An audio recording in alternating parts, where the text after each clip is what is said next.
Buenas tardes o buenos días, depende de dónde estéis, y bienvenidos a estas jornadas de difusión de conocimiento donde hemos preparado los distintos entrenadores que trabajamos aquí en Training for All, pues una jornada con idea de tocar algunos temas que no son tan habituales, ¿no? Entonces, en la primera sesión del día tenemos aquí a José Antonio Rodríguez, que él como especialista en mountain bike y en XCO, pues bueno, os va a presentar una ponencia un poco orientada a cómo podemos integrar aspectos técnicos en nuestra rutina del entrenamiento. El formato que vamos a utilizar para hoy, pues unos 30-35 minutos de sesión por ponente y dejaremos unos 10-15 minutos para las preguntas, ¿vale? Si os parece, lo que haremos es, justo cuando acabe el ponente, pues preguntad lo que queráis, lo ponéis en el chat o incluso si nos mantenemos un grupo así pequeño en torno a 25 o 30, pues si alguien quiere abrir el micrófono y sin problema para hacerlo un poco más ágil, ¿vale? Así que nada, José, pues ahí tienes para ti y cuando quieras. Perfecto. Bueno, pues nada, muchísimas gracias a todos los inscritos. Ahora mismo estamos unas 22 personas más o menos en online, pero hemos tenido más de 100 personas inscritas, por lo cual os doy las gracias porque no siempre se consiguen tantos inscritos para este tipo de cosas. Eh, Evidentemente, pues algunos tienen otros horarios laborales e irán pasando por aquí cuando vayan pudiendo. De hecho, muchos de vosotros me habéis preguntado por privado a qué hora era cada charla. Ayer más o menos orienté, porque sabiendo la duración de cada charla ya sabíais más o menos a qué hora empezaba cada una. A unos interesaban una, a otros otra. Así que supongo que luego pasará prácticamente todo el mundo por aquí, excepto los 5 o 6 que no les ha llegado el correo. Mucho cuidado para las próximas, porque esta vez nos ha pasado a los que estáis aquí porque evidentemente os ha llegado el enlace, pero cuidado en las inscripciones que ponéis el correo mal y luego no llega. Y claro, entre tanta gente es muy complicado que nos pongamos a comprobar a quién le ha llegado el correo y a quién no, que luego pues pasan ese tipo de cosas, ¿no? Eh, bueno, yo voy a hablar de técnicas del mountain bike. Eh, en concreto vamos a ver la parte gruesa de la charla de ejercicios prácticos, directamente para que vayáis a poderlos hacer en vuestra rutina de entrenamiento, que es algo que normalmente no hemos hablado y además muy complicado de transmitir de manera teórica, porque lo suyo sería que estuviera yo vestido de ciclista y os pudiera enseñar directamente sobre la bicicleta. Evidentemente, esto si no es a nivel local no funcionaría o a lo mejor en quedadas... Dale, José, a silenciar micrófonos, ¿vale? Silencias ahí, pues ahí Ismael tiene abierto y... Pero lo puedo silenciar Sí, desde desde... ahí, de participantes, silenciar todos. vamos a ver, que eso no lo he hecho yo Sí, sí, nunca. se puede hacer, ¿vale? Vale, un segundo. Ya, que ahora no me sale. Aunque lo tiene ya silenciado. Sí, vale, bueno, lo dicho. Eh, el único que voy a reactivar es a Javi, por si acaso necesita intervenir para él. Eh, en este caso, evidentemente es muy complicado transmitir conceptos que van a ir a la práctica desde la teoría, pero bueno, yo os voy a dar unas cuantas instrucciones y que así, pues dentro de vuestras posibilidades, lo llevéis a la práctica para vosotros mismos o si sois miembros de escuelas deportivas, que alguno hay por ahí que tiene escuelas deportivas, o si en este caso sois entrenadores, que lo podéis aplicar con vuestro grupo de entrenamiento, que también sería bastante interesante. Antes de ello, vamos a... Ahora está muy bien esto porque no me deja pasar el PDF. Vale, ahora sí. Os vamos a presentar una cosita novedosa que queremos lanzar este año. Probablemente esté lanzado para después de verano y que son el programa partner de Training for All, ¿vale? El programa partner del Training for All, básicamente, y el PDF me sigue troleando, perdonad. Mejor Aquí. que le dejes a compartir pantalla directamente, si no, Sí, ya no, está. es que me está entrando la pantalla del Zoom porque hay gente entrando, entonces Ujú. me está dando. Un segundito, lo pongo pantalla completa y se acabó el problema. Eh, vale, si me tengo que salir para ver a alguien, pues ya lo vemos. En este caso, el programa Partner, nosotros ya teníamos desde antes mentorías y esto básicamente sería una evolución de nuestro programa de mentoría. En la mentoría tratábamos caso por caso problemas que tenía eh, muchos deportistas o incluso algunos entrenadores con sus deportistas y le ayudábamos a obtener soluciones prácticas para llevar a cabo. Nosotros en este caso, en el programa Partner, no solamente sería dar soluciones concretas a días concretos de entreno, a planificaciones concretas que están estancadas y demás, sino que además incluiríamos también el manejo de tecnología, formación y sobre todo la filosofía de trabajo que llevamos en Training para que podáis entender cómo trabajamos nosotros y poderlo aplicar vosotros en el día a día con vuestros pupilos en caso de que seáis entrenadores. En caso de que seáis deportistas frikis también podríais entrar, sobre todo si entrenáis algunos colegas y demás. Y por supuesto no solamente va a ser teórico, no solamente va a ser, como por ejemplo cuando haces un curso que, bueno, te enseñan la teoría, pero aquí también vamos a ver un poquito cómo sería el día a día de un entrenador y cómo deberíais de proceder bajo nuestro punto de vista en el trato con la clientela y aportar soluciones a diferentes casos prácticos y demás, ¿vale? Como ya os digo, esto lo desarrollaremos bastante más en profundidad en las próximas semanas y, y bueno, lo llevaremos a cabo a través de varias plataformas diferentes, entre ellas Zoom, otras como por ejemplo Discord para poder hacer clases virtuales compartiendo pantalla a todo el mundo a la vez, en fin, hay bastantes cositas que desvelaremos pronto. También voy a repasaros, antes de empezar con mi propia charla, el orden de las ponencias de hoy para que si alguno tiene un tiempo muerto que no puede estar en alguna de ellas, que sepa que luego puede reincorporarse y no hay problema, simplemente pulso a través del enlace y listo. Empezamos con la técnica del mountain bike, luego Eduardo nos va a explicar un poco sobre musculatura inspiratoria, Javier Sola va a hablar sobre adaptaciones al calor, las ganancias marginales de Jesús Rico, calambres musculares por parte de Gabri y por último cetonas que lo va a explicar Sergio Fuente. Bueno, voy a empezar con mi parte. Por supuesto, la charla va a estar estructurada de la siguiente manera. Vamos a tener una pequeña introducción, podría haberlo llamado justificación de por qué hay que hacer este tipo de ejercicios, ahora veréis por qué. Luego vamos a proceder con lo que, bueno, en este caso, dentro del mundo del argot del mountain bike se llaman skills o habilidades. Dentro de cualquier deporte existen las skills o las habilidades. En este caso, pues voy a explicar cuáles serían para mí las fundamentales y otras que son, por así decirlo, también importantes, pero que, bueno, en este caso, pues serían un poquito más prescindibles. Vamos a desarrollar ejercicios prácticos sobre 3 habilidades fundamentales, o por lo menos fundamentales para mí, y por último vamos a hablar de material. La conclusión básicamente es el Q&A para que podáis preguntar y yo respondo sobre lo que queráis. También pueden participar mis compañeros en la respuesta de preguntas en caso de que vean que es necesario. Bueno, ¿por qué? ¿Ve? Ya me ha vuelto a pasar. Es que cuando admito a alguien se me corta eso. Ya está, listo. Eh, ¿por qué, ¿Por qué es tan importante la técnica en el mountain bike? O esta parte introductoria, ¿vale? Bueno, lo primero que tenéis que tener en cuenta es que cuando se ha estudiado en ciencia los componentes del rendimiento, hay más de un 20% de la varianza del tiempo de carrera que esas investigaciones no han sido capaces de explicar. Tenéis 2 investigaciones muy marcadas, una en la década del 2000 al 2010 y otra ya en post-COVID, en el 2021. Son de 2 ambientes completamente diferentes. Una está hecha con el equipo italiano de XCO y la otra no recuerdo la población, pero sé que son deportistas de élite, ¿vale? No recuerdo con qué población concreta, pero son deportistas de élite.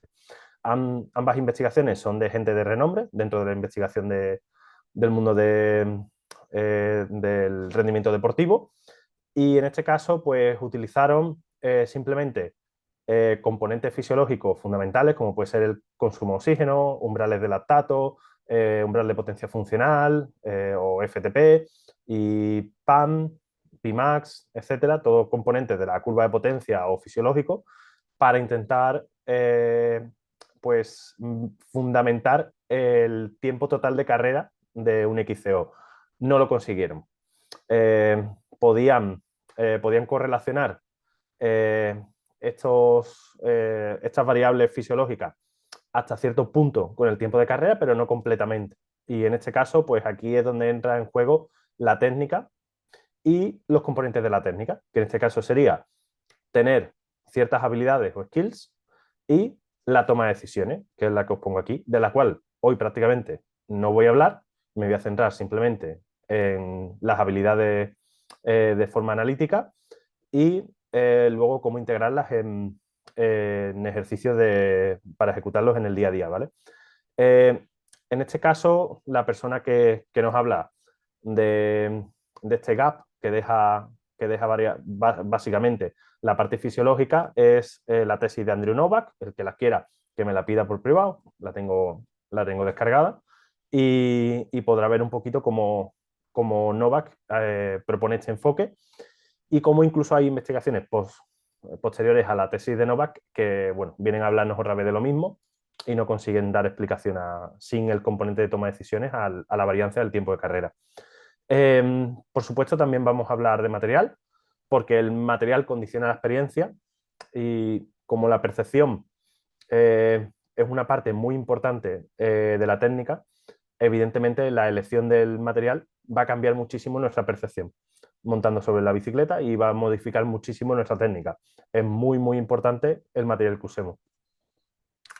En este caso, pues las skills os he preparado una definición propia para que entendáis lo que es, que en este caso sería el conjunto de habilidades técnicas, patrones motores y recursos adquiridos o por adquirir, porque hay gente que todavía no ha adquirido alguno, y que serán empleados en la realización de una tarea. En este caso, una skill, por ejemplo, podría ser el salto. Eh, Tú requieres, en este caso, de una serie de habilidades técnicas para poder llegar a saltar y por lo cual, según esto que os acabo de contar, una skill puede ser parte de otra, es decir, hay skills más básicas y skills un poquito más complejas. Si coordinas varias habilidades, skills básicas, podrías obtener una más compleja. Una skill muy básica, por ejemplo, sería un uso correcto de la frenada o, por ejemplo, un pump con la horquilla. Un pump es básicamente hundir la horquilla cuando es necesario y dejarla que recobre cuando sea necesario. Sin un correcto pump no puede saltar, por ejemplo. En este caso, las skills pues, estarían limitadas por nuestra inteligencia motriz y por la adquisición de nuevos patrones motores. ¿Qué es lo que más limita que nosotros podamos adquirir nuevos patrones motores? Pues básicamente la experiencia. Una persona que no practica dicha habilidad motriz nunca la va a adquirir. Es decir, alguien si pretende salir haciendo mañana el caballito de su casa, evidentemente no lo va a adquirir si no lo practica. ¿Por qué nos cuesta tanto coordinar un nuevo patrón motor? Pues en este caso, porque a nivel del sistema nervioso, la adquisición de un patrón motor no es algo que digamos fácil, sino que tiene que seguir un proceso. Os voy a poner un ejemplo, ¿vale? Porque es muy común cuando alguien viene, por ejemplo, a hacerse una biomecánica aquí con nosotros y que a lo mejor no sé si tocará a Gabriel luego o no. Cuando tú tienes que cambiar tu patrón de pedalada, que es algo mucho más fácil, es un movimiento mucho más, como es constante, se hace muchas veces por minuto, sería algo bastante más repetitivo y mucho más fácil. La primera vez que tienes que pedalear, como yo te estoy diciendo que tienes que hacerlo, desde que tú das el input a nivel del sistema nervioso hasta que tu cerebro ofrece un output, el tiempo total, el tiempo de respuesta, puede dilatarse hasta casi un segundo. Entonces, si eso es desde el input hasta el output, hay un tiempo determinado, la coordinación de los diferentes, eh, de los diferentes patrones motores que vas a tener que enlazar, en este caso nos volvemos al caballito, para poder hacer un caballito, que son varios cambios de posición, mantener el peso adelante o atrás, dependiendo de cómo estés ejecutando, va a ser muy complicado al principio porque no estás coordinando no correctamente, sino que tarda mucho tiempo tu cerebro en ofrecerte una respuesta. Una vez que tú ya lo tengas aprendido, una vez que ya hayas aprendido ese patrón motor, ya no pasa por el cerebro, sino que pasa en este caso por cerebelo, y la respuesta es prácticamente, no es automática, pero es muy, muy rápido. Es decir, tú te sale prácticamente solo. Podrías ir bajando una bajada, aunque sea no es redundante, y poder hacer un caballito en medio de una bajada porque ese patrón motor ya lo tienes adquirido, ¿vale? En este caso, pues bueno, puede haber ciertos condicionantes y por eso algunos nunca llegarán a bajar todo lo rápido que se pudiera. Y es que como dependemos muchísimo de mecanismos de percepción, pues puede haber ciertos problemas que nos lo impidan. En este caso, problemas visuales. No sé si alguno de vosotros tiene algún problema visual y tiene que usar gafas, y ahora, sin embargo, cuando coge su bicicleta mountain bike y va a competir, no se pone las gafas o no se pone lentillas. Eso es un error enorme si queréis bajar rápido, precisamente porque si la percepción del medio por el que te estás moviendo no es la correcta, difícilmente tu mente va a poder interpretar correctamente la distancia hacia los obstáculos, el timing con el que tienes que ejecutar los movimientos, etcétera. Entonces, muy difícil que bajéis bien sin gafas o sin lentillas en caso de que las necesitéis. ¿Okay? También otro problema podría ser dismetría, porque en este caso, si no usamos el alza correspondiente y demás, pues igual que pasa con el equilibrio de pierna. Una pierna ofrece una fuerza mayor que la otra si no está bien equilibrado, y en este caso, pues a la hora de hacer un caballito, pues difícilmente vamos a poder hacer el caballito correctamente, o vamos a tener que estar compensando con musculatura que nos va a impedir hacer eso que estamos intentando hacer durante mucho tiempo. Bueno, esto sigue igual. Vale. ¿Qué skills van a marcar más nuestro rendimiento y cómo entran en juego? ¿Vale? Bueno, el paso por curva o tumbar la bicicleta, que para mí es fundamental, porque precisamente la mayoría de los senderos en bajada que vais a encontrar en una carrera se componen de curvas y pendientes moderadas, no ni siquiera altas. En una maratón, una media maratón, la pendiente media en bajada, cuando la encontráis en los perfiles de las carreras, suelen ser del 4, del 5, del 6. Es verdad que me podréis decir, no, pero había una bajada del 20, sí, había una, pero no, la media de la pendiente en bajada suele ser bastante menor. Entonces, lo que más nos vamos a encontrar son bajadas rápidas y con curvas, ya sea de sendero o de camino, y por lo tanto, saber ejecutar un correcto paso por curva va a ser súper importante. Os voy a dar, en este caso, un ejemplo de dos corredores. No, me da pena no poderlo traer aquí porque uno de ellos ya no entrena con nosotros, el otro sí, que el año pasado compitieron en una maratón de mountain bike no técnica, es decir, una carrera bastante light a nivel técnico. En bajadas en este caso, de entre 5 y 7 minutos, uno le metía al otro entre 1 minuto y 1 minuto y medio, y en bajada de más de 7 minutos llegaba a meterle entre 2 y 3 minutos. Imaginad lo importante que es, incluso en carreras no muy técnicas, saber tumbar la bicicleta o saber tener en este caso las skills más rudimentarias, ¿no? Precisamente la persona que perdía tiempo tenía la percepción de que bajaba muy bien, y es por una cosa muy sencilla. Todo el mundo baja bien en su casa, ¿vale? Todo el mundo baja muy bien en sitios donde conoce. ¿Por qué? Precisamente porque están aprendidas las bajadas que no ponen en juego todas las skills o todas las habilidades necesarias, porque no le hace falta. Tiene tan aprendida la bajada, tan medida, las frenadas tan medidas, todo, las presiones de la rueda, todo, que al final es súper fácil para él desempeñarse en ese terreno. En cambio, cuando vamos a una carrera que está fuera de nuestra zona de confort, ahí es donde se ve realmente quién baja y quién no baja. Baja aquel que baja por cualquier bajada, conocida o no.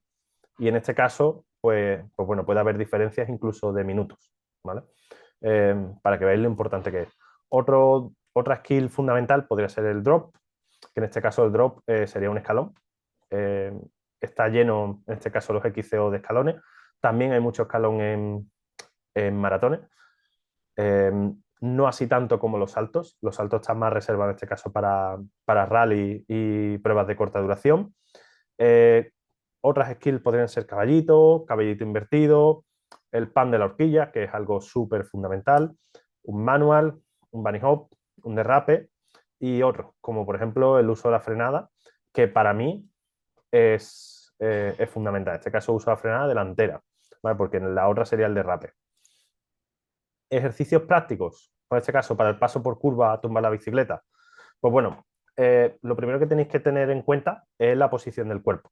Y es que la mayoría de personas en un paso por curva en bajada suele pasar por la curva con el cuerpo muy atrasado. La masa, en este caso, tiene que ir completamente adelantada para que todo el peso del cuerpo o la mayoría del peso del cuerpo recaiga sobre la rueda delantera, que en este caso es la que necesita agarre en el paso por curva. Es muy típico ver a gente colocar el cuerpo mal. Es lo primero que tenéis que aprender del paso por curva. En este caso, tenéis que saber que la masa tiene que ir adelantada. Tenéis que aprender a comprimir y descomprimir la horquilla, en este caso voluntariamente, con los brazos o echando la masa adelante, lo que diríamos que es el pump, en cada paso por curva. Es muy importante hundir la horquilla un poco en cada paso por curva. Y por supuesto, tendremos que tener en cuenta cómo vamos a hacer los ejercicios, cuál sería la periodización para hacerlo de manera correcta. Yo os he planteado aquí 6 ejercicios básicos para que podáis tener una buena cantidad de ejercicios para poder hacer, ¿vale? Primer ejercicio sería siempre, en todas las skills que os voy a plantear, siempre un ejercicio facilitador. Es decir, que incluso sería una tarea o muy fácil o que facilita la tarea en sí con respecto a la situación real de carrera. Es decir, la situación real de carrera pues sería bajar un sendero, como he dicho antes, que normalmente va a tener entre un 4 y un 7% de desnivel. Pues aquí ni siquiera nos vamos a ir a un sendero, aquí ni siquiera vamos a estar en bajada, vamos a estar en un plano y simplemente vamos a tener que curvear. Ahora veréis cómo, pues parece una tontería, pero de tontería no tiene nada, ¿vale? En este caso, el ejercicio facilitador sería irnos a una pista plana.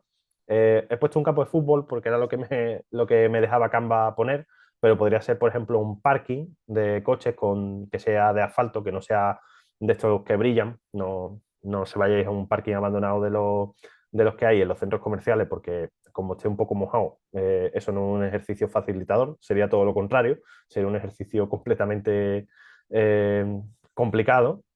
Y en este caso tendría que haber 4 conos centrales, como los que veis cerca del círculo central del campo, y conos delimitadores de las curvas.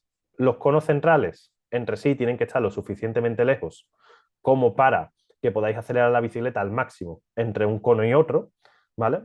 Y los conos de fuera delimitadores sirven para que no podáis darle la amplitud que vosotros queráis a la curva, sino que tienen que estar relativamente estrecho el camino por el que paséis para así tener que forzaros a dar la curva como máximo con un diámetro concreto, ¿ok?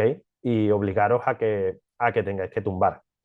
En este caso, como ejemplos de este ejercicio facilitador, nosotros en la escuela de ciclismo lo que hacíamos era programar varias vueltas y hacer una contrarreloj de varias vueltas a los conos. Comenzábamos siempre la pretemporada haciendo este ejercicio en una zona de asfalto, que es la que más agarre tiene, y terminábamos la temporada, luego os lo diré, en una superficie completamente embarrada. Pero entre medias lo hacíamos en terreno de tierra, que es lo más parecido a lo que se vaya a encontrar en la carrera, que al final es terreno de tierra. En este caso, pues el hecho de hacerlo en una crono y de hacerlo varias personas es muy bueno porque incentiva el espíritu competitivo y al final te hace tener que dar el máximo en cada una de las vueltas. Si yo te digo simplemente que des vueltas alrededor de un cono, aparte de aburrirte como una ostra, pues evidentemente no vas a entrar a la curva todo lo rápido que pudieras. ¿Qué pasa? Ustedes podéis decir, oye, pero aquí simplemente que es pasar por los conos. No, aquí lo que estamos intentando es generar un aprendizaje por inducción, que sería, oye, ¿cómo puedo pasar yo más rápido cada curva? Pues evidentemente no te queda otra que tumbar la bicicleta lo máximo que se pueda para la velocidad que llevas, porque si no lo haces, nunca vas a poder pasar la curva más rápido. Para poder pasar y tumbar más, no te va a quedar otra que hacer el pump de la bicicleta, es decir, de la horquilla, y por supuesto acomodarte sobre la rueda delantera, porque sin agarre no vas a poder. Lo bueno que tienen los conos y, por ejemplo, una superficie de tierra, es que si te caes de delante tienes que tener muy mala suerte para hacerte daño. De hecho, era muy normal que en todas las sesiones que teníamos se cayera alguien. No es que se caiga todo el mundo todo el mismo día, pero siempre se caía alguien. Estamos hablando de niños adolescentes y demás, y un poquito más pequeños, pero al final siempre había alguien que se caía.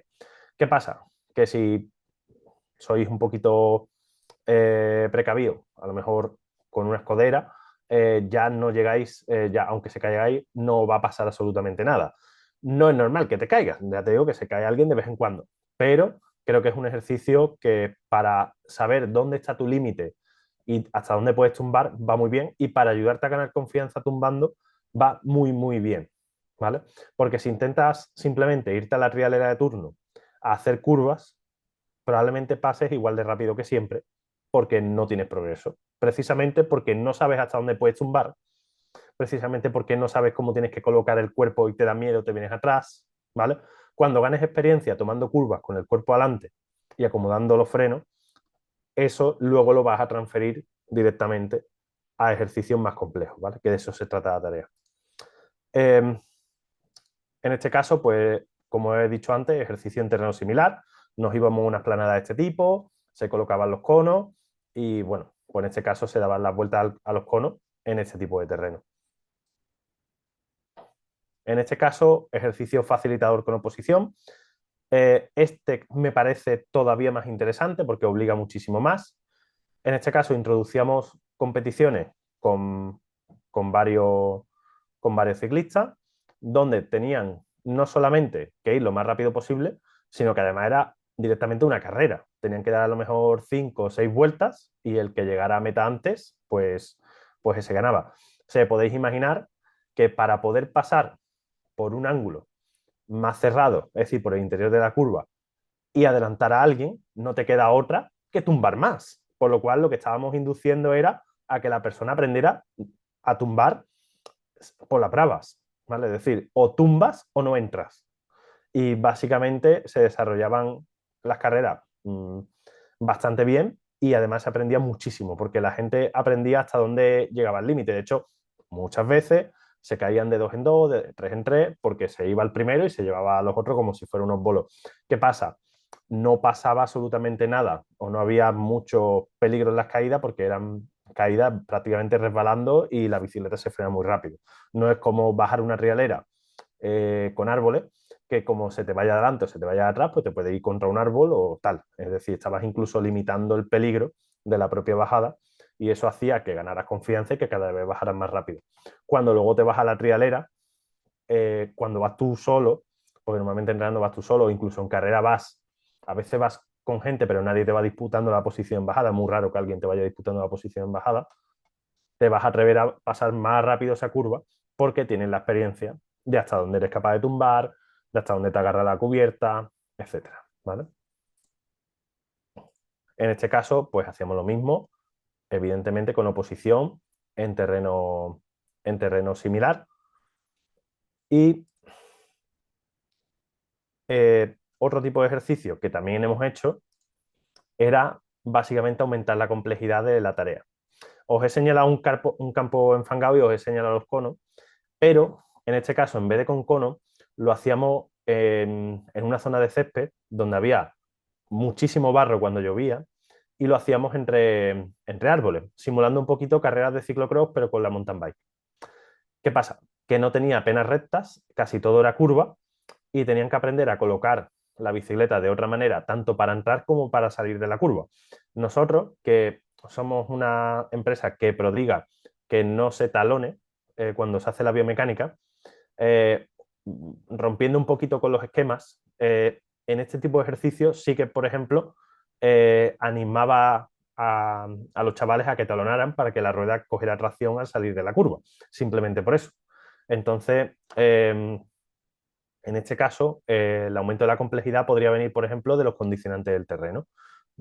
Ahora mismo yo no sé cómo estarán las diferentes zonas donde viví, pero aquí en invierno, en Alcalá de Guadaira, aunque llueve poco, cuando llueve, si hay una zona húmeda, se puede aprovechar muy bien para generar un circuito con curvas relativamente ancho para que pueda haber adelantamiento y que se formen zonas de barro. Aquí por lo menos el barro no se pega mucho, es decir, sería un barro que sale bien de la rueda y que nos permite en este caso pues hacer adelantamientos, apurar frenadas y demás para tener la experiencia de cómo hay que pilotar la bicicleta en el paso por curva. Todo lo hacíamos en terreno plano. Hasta ahora no habíamos introducido nada que tenga pendiente. Pero es que, claro, si no sabes dar una curva en plano, ¿cómo vas a saber dar una curva con pendiente? Es prácticamente imposible que si no sabes una cosa, sepas la otra. Yo sé que alguno puede decir, oye, esto esto está muy bien, pero es difícil de practicar si no tengo un grupo. Bueno, tienes la opción, evidentemente, de hacerlo siempre en modo con reloj y también, por supuesto, la gente que sea entrenadores, os lo propongo que lo hagáis directamente con vuestro grupo de entrenamiento en caso de que tengáis gente cerca, porque creedme que hay, que hay mucho margen de progresión. Os voy a dar simplemente un dato. En el grupo de escuela que yo tenía, que había unas 12, 13 personas, hay mm, a día de hoy, si no recuerdo mal, 4 ganadores de Copa de España y de mountain bike y por lo menos 3 más que se han subido a podium de Copa de España. De 12 personas, que 7 se suben a Copa de España, creo que es un número muy, muy alto y que evidencia el trabajo técnico que se hacía. ¿Por qué digo técnico? Porque precisamente los circuitos donde más victorias han conseguido y donde más podios han conseguido son aquellos donde menos se podía pedalear. Por ejemplo, podios y victorias en Alpedrete, que es donde se saca el IF más bajo de toda la temporada de la Copa de España, y eso es muy significativo, es porque es un circuito lleno de piedra que prácticamente no se puede pedalear. Bueno, se puede, hay zonas de pedaleo, si no la gente no se distanciaría tanto, pero es el circuito sin duda más técnico y más complejo que tienes a nivel español. Y Candeleda, que en este caso, no sé si alguno ha tenido la suerte o desgracia de correr allí, pero es el circuito quizás más peligroso de todo el Open de España, de todos los que se disputan, porque hay varias bajadas que son realmente peligrosas. También, evidentemente, han conseguido victorias en otros sitios, pero sobre todo los resultados de gente que tiene menos motor se dan en ese tipo de circuito cuando la técnica es muy buena. Entonces, yo os animo a que entrenéis este tipo de ejercicios porque sin duda os van a dar un plus. Eh, lo mismo, con oposición y sin oposición, ¿vale? El drop. Lo primero que tenemos que tener en cuenta del drop es la posición del cuerpo, ¿vale? En este caso, el drop tiene un pre y un post, ¿vale? Aquí veis a Nino Schurter en 2 momentos diferentes de su vida y en 2 drops diferentes, pero que no vienen muy bien. En el pre, en el que está antes del drop, podéis ver cómo tiene una posición justo antes del punto de no retorno, que sería justo la línea del drop, donde, aunque ese drop no es muy marcado, es mucho más marcado el segundo, es más un drop como tal, el otro es casi una rampa, pero bueno, me vale de ejemplo. En el pre, Nino va completamente echado sobre la horquilla y va a empezar a hacer el pan de horquilla. En este caso, se echará atrás una vez que toda la bicicleta haya atravesado la cresta previa al drop.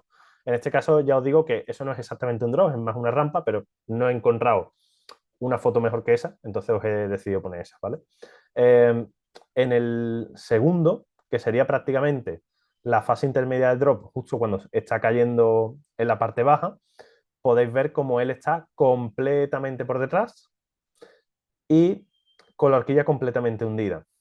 Pues básicamente sería porque en el intermedio él lo que ha hecho es un desplazamiento hacia atrás de su masa, permitiendo bueno, que la bicicleta no lo ocupa por encima. Eh, la mayoría de personas, el error más común que cometen es llegar al pre, a la zona de pre, donde él está completamente echado sobre el manillar, ya atrás, ya como en la segunda foto, ¿vale? Por miedo a salir por delante. Precisamente eso es lo que los catapulta por delante y lo que hace que te caigas por encima de la bicicleta. Por lo cual, ese podríamos catalogarlo como el error más grande del drop. Bueno, otro error, por supuesto, sería quedarse demasiado delantero y terminar cayéndote también, pero precisamente el mayor error suele ser hacer el pre como está haciendo él el post, ¿vale? Eh, ejercicio número 1. Para practicar el pre, yo recomendaría que llegarais hasta una línea marcada sin miedo, ¿vale? Que luego podáis pasar en posición neutral, es decir, en una posición donde no tengáis la masa desplazada ni hacia adelante ni hacia atrás, ¿vale? Esa línea podría convertirse en un bordillo de acera, podría convertirse en un drop muy pequeño, donde incluso sigáis en posición neutral porque no os va a pasar nada, ¿vale? Y que poco a poco, de manera progresiva, vayáis incluyendo el movimiento de más hacia atrás, ampliando la caída del drop, es decir, cada vez el drop más alto para que podáis practicarlo. Eh, el, el segundo ejercicio que me parece más interesante sería irnos a un drop, ya cuando tengáis manejado la bajada a un escalón muy simple, irnos a un drop que tenga escapatoria, es decir, donde no haya elementos alrededor que puedan haceros mirar demasiado la zona adyacente al drop y que eso os despiste o ponga el foco de vuestra atención en algo que no es imprescindible. De hecho, si os fijáis en este con escapatoria, esta persona que está haciendo el drop ya está iniciando la fase en la que está Nino, la de echarse hacia atrás. Es muy probable, no tengo la secuencia, que justo antes de despegar la rueda todavía estuviera echado adelante. Es decir, hace compresión de horquilla hasta justo antes de entrar, descomprime la horquilla a la hora de iniciar el vuelo y luego se va echando para atrás conforme va descomprimiendo la horquilla. Se ayuda de la descompresión de la horquilla para echarla más hacia atrás y no tener problemas en la caída. Por último, y aunque lo siento, pero no se ve muy bien porque lo de coger imágenes de internet a veces es un poquito complicado, sería el aumento de la complejidad y sería hacer drops de otras modalidades. Es muy típico que se alquilen bicicletas de enduro o de descenso y que podáis ir a hacer drops mucho más altos, ya sean con caídas o con caída en una rampa o sin ella, y que así podáis ir aumentando poquito a poco la complejidad. El salto del, del anterior tipo de drop a ese drop que os acabo de enseñar no es grande, ¿vale? Aunque creáis que hay mucha diferencia entre saltar las tablitas de la izquierda, de la foto de la izquierda, a esto de aquí, realmente la diferencia no es tanta. De hecho, una vez que tenéis la experiencia de hacer esta de la izquierda, hacerla de la derecha es mucho más fácil que pasar de este primer ejercicio facilísimo a esto, ¿vale? Eh, Pasa lo mismo con cualquier habilidad, con cualquier skill, ¿vale? Vale. Uso del freno delantero. Esta es la última que vamos a ver hoy, que tampoco tengo mucho más tiempo, porque si no le voy robando tiempo al resto de mis compañeros. Eh, en este caso, pues lo mismo, posición del cuerpo. En cualquier bajada debemos de tener la masa adelantada con respecto al eje de la bicicleta, al eje de pedalier. Por supuesto, vamos a hacer una periodización de ejercicio de ejercicios más fáciles a ejercicios mucho más complicados. Y ahora pues os voy a poner tres ejemplos prácticos, ¿vale? En este caso, el primer ejercicio, el facilitador, como no sabemos, como nos estamos preguntando cuándo tenemos que frenar, pues vamos a poner un límite. Yo os recomiendo que pintéis una raya en el suelo y que intentéis frenar la bicicleta a diferentes velocidades solo con el freno delantero. Que lo hagáis echándose atrás, que lo hagáis echándose adelante. Y vais a ver la diferencia tan grande que hay entre echar el peso adelante para frenar con el freno delantero y echar el peso atrás. Hasta tal punto de que la rueda delantera puede derrapar si el peso está demasiado atrás, ¿vale? En este caso, pues lo deberíais de hacer de menor a mayor dificultad. Primero, por ejemplo, una superficie de asfalto y terminar, por ejemplo, una superficie incluso embarrada. Un, una de las prácticas más guays que yo he tenido de manejo de freno, que fue completamente improvisada y que además costó una rotura de escafoide a un compañero, fue precisamente en el parking, en un parking comercial de un hotel. Eh, Había agua en el suelo de un bajante de tubería y pues se nos ocurrió la magnífica idea de frenar encima del agua y ver hasta dónde llegábamos, ¿vale? Pues ahí aprendimos todo lo que no hay que hacer con los frenos, evidentemente. Parece una tontería, pero irse a superficies mojadas, en este caso con terrenos similares a los que normalmente vamos a competir, y utilizar los diferentes frenos puede ser una muy buena experiencia para utilizarlo luego en situaciones reales, ¿vale? Ejercicio en terreno similar, pues bueno, un ejercicio práctico que metíamos muchísimo en la escuela es iniciar con rampas con pendiente negativa pequeñas, cogiendo algo de velocidad y teniendo que frenar antes de un hito concreto, por ejemplo, antes de un escalón o antes de que de una línea que pintáramos, etcétera, pero en pendiente. La prueba más importante que nosotros pasábamos dentro de la escuela era irnos a unas bajadas de enduro que hacían las motos aquí en esta zona, que son muy, muy inclinadas. Tan inclinadas que a veces las motos se caían para atrás, ¿vale? Para que os imaginéis lo inclinadas que eran y salían rodando en dirección contraria. Aquí había un cambio de pendiente, es decir, había a lo mejor era un 30% y luego se ponía al 30 y pico por ciento la pendiente, era brutal. En ese cambio de pendiente hacíamos frenar a los chavales solamente con el freno delantero desde arriba, tenían que quedar separados en equilibrio y luego continuar la marcha hasta abajo de la bajada. Eh, ¿Qué conseguimos con ello? Lo primero, si el cuerpo no estaba adelante, la bicicleta no frenaba, por lo cual tenían que seguir y ¡fum! Les dábamos libertad de que si todavía no estaban consiguiendo echárselo todo adelante posible, sin necesidad de tirar de freno trasero, pues tiraban y ya está, y si no, pues seguían bajando porque no había ninguna peligrosidad en seguir bajando. Lo hacíamos en modo competición y el que más tiempo se tirara en equilibrio justo en el vértice donde había el cambio de pendiente, ganaba. De tal manera que al final tenían un incentivo para quedarse allí más tiempo. Resultado, todo el mundo aprendió a manejar el freno delantero y aprendió que el freno delantero es el que pilota realmente la bicicleta de mountain bike y el más importante. ¿Por qué? Porque la gente que derrapa mucho bajando suele perder mucho el control de la bicicleta bajando, salvo que sepa hacerlo. ¿Cómo podemos aumentar la complejidad?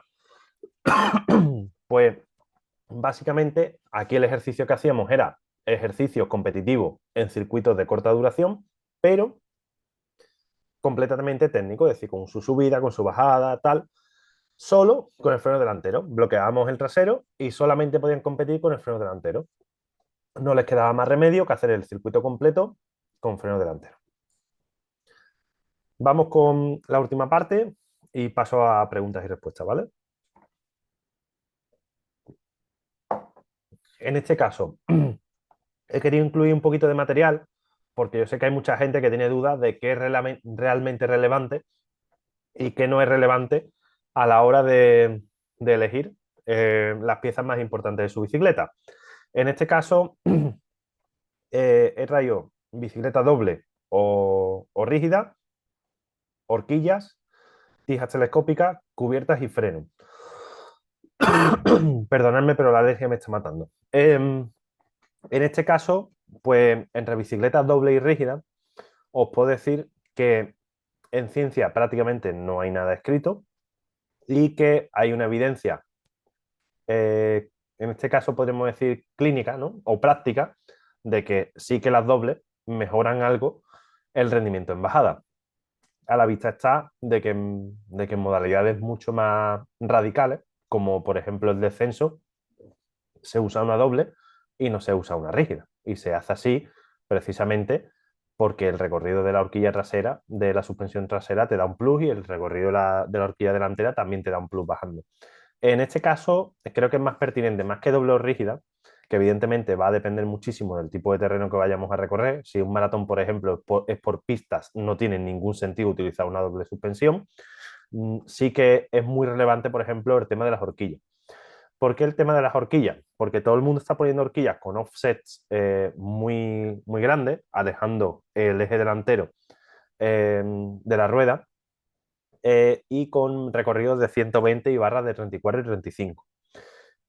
Como la mayoría de gente que está aquí compite en maratón y compite, en este caso, sobre todo, recorridos que no son excesivamente técnicos, salvo momentos puntuales, mi opinión es que están teniendo un coste de oportunidad muy grande en ciertos momentos de las bajadas de esas maratones o medias maratones. ¿Por qué?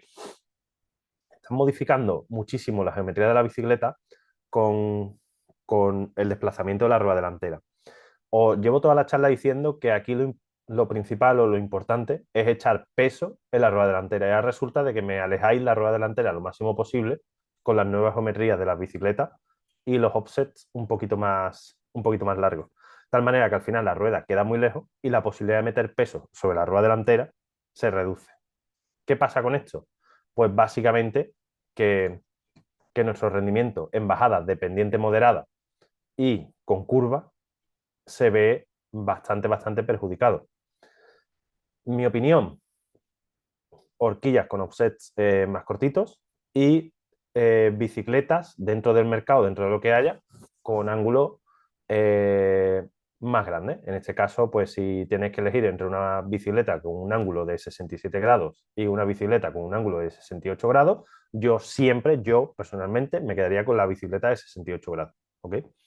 Tija telescópica, para mí es imprescindible, sobre todo en gente que tiene poquita movilidad encima de la bicicleta, para poder sacar partido a todo el espacio que queda en la zona del sillón a la hora de bajar. Por ejemplo, en la primera foto podéis ver que Nino Schurter no la lleva, es probablemente el mejor ciclista del mundo bajando, y en este caso, pues bueno, ahí está Tom Pitcock también, que baja muchísimo, pero más o menos. En este caso, cualquiera de nosotros que somos mucho más torpes que él, una tija telescópica puede ser una ayuda muy importante, precisamente porque nos otorga movilidad, que es una de las cosas que más nos va a faltar, ¿vale?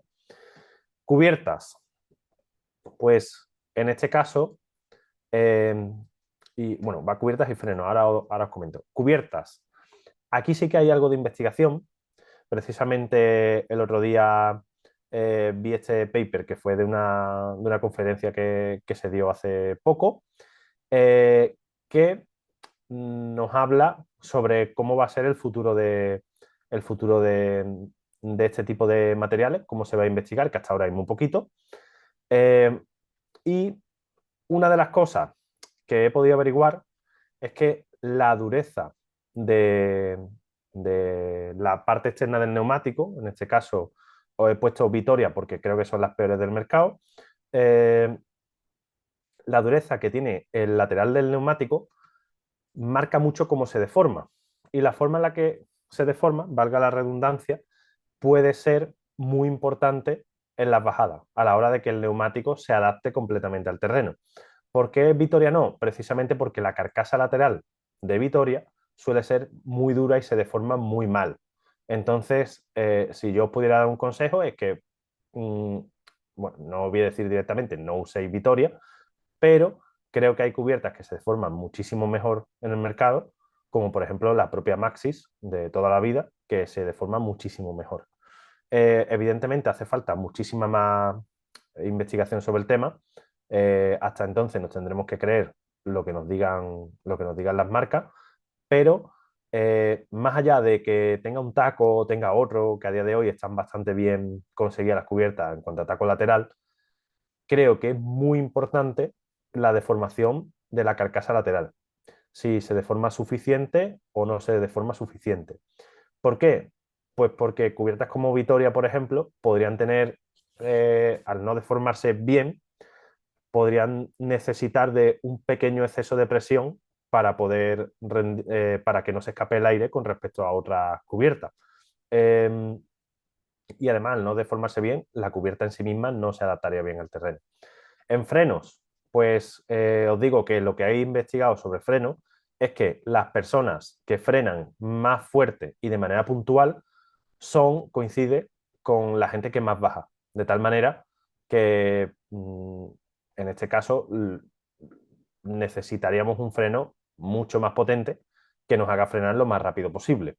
También esto es relativo, porque hay gente que si a lo mejor no sabe manejar una frenada potente, pues no, puede no adaptarse a su estilo de pilotaje. Pero la gente que baja más rápido también pulsa el freno de manera mucho más potente. ¿Cómo sabemos la potencia a la que usa el freno? Pues básicamente porque hay un sistema que se llama BrakeAce que ya mide la potencia de frenado. De hecho, está comercializado y ya se vende en masa. Eh, mm, Aún no lo vais a ver por ahí, pasará como con los potenciómetros.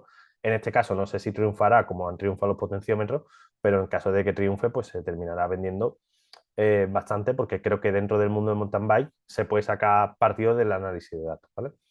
Eh, y bueno, hasta aquí, tampoco voy a aburrir muchísimo más. El resto de habilidades, había pensado que como no había dado tiempo a desarrollarlas hoy, dentro de un tiempo, pues podíamos sacaros ejercicios prácticos como si fuera un libro, un ebook, para que podáis descargar y que desarrollemos un poquito como secuencia de contenido para que podáis practicarlo. Igual que os he dicho ¿vale? Nada, por gracias, José. Si tenéis alguna pregunta, la lanzáis por el chat o bien si alguien quiere abrir el micro y preguntamos. Y si no hay nada hay que preguntar, pues pasamos el turno a Eduardo. Correcto. Ah, que seguro alguien por ahí quiere preguntar algo, casi seguro. Sí, si tenéis cualquier duda, ya sabéis. Yo, Javi, para invitar un poco a que la gente se anime con las preguntas y demás, yo le voy a hacer una pregunta a José, que bueno, también darle las gracias por la charla, por bueno, también estar aquí y demás. Un poco en relación con en general todo lo que ha explicado y en parte no, ¿no? Y quizás sea una opinión un poco personal. ¿Tú crees que la rígida ha muerto totalmente o todavía nos queda? No, yo creo que no. De hecho, yo acabo de vender mi bicicleta doble amortiguación para volverme a comprar otra rígida cuando pueda. Eh, Precisamente porque, bueno, lo primero que tiene que entender la gente, y creo que ha quedado muy patente en la charla, es las habilidades marcan tu ritmo en bajada. Y la única fundamentación de la doble, la única, es bajar más rápido. Si tú no tienes las habilidades desarrolladas, ¿para qué te compras una doble? Si realmente tu problema no es el tipo de bici. Tu problema es que no sabes bajar. Yo creo, José, que la doble ha ganado mercado porque para el torpe, como puedo ser yo, pues palia, entre comillas, muchos de las carencias que no trabajas directamente, pero no está solucionando el problema. Es un parcheo ahí grande, ¿no? Por así decirlo, ¿no?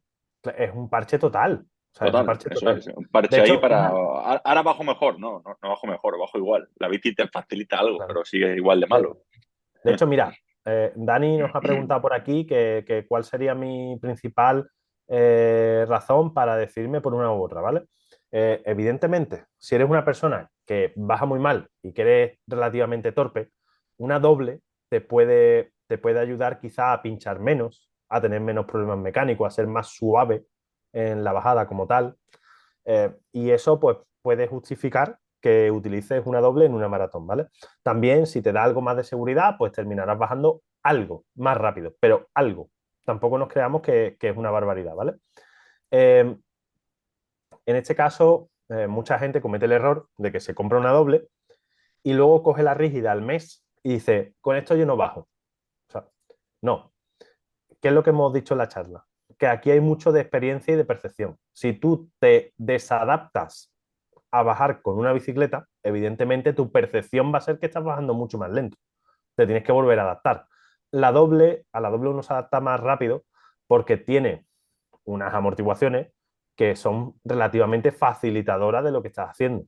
Evidentemente, porque la amortiguación trasera te aporta un pequeño plus, ¿vale?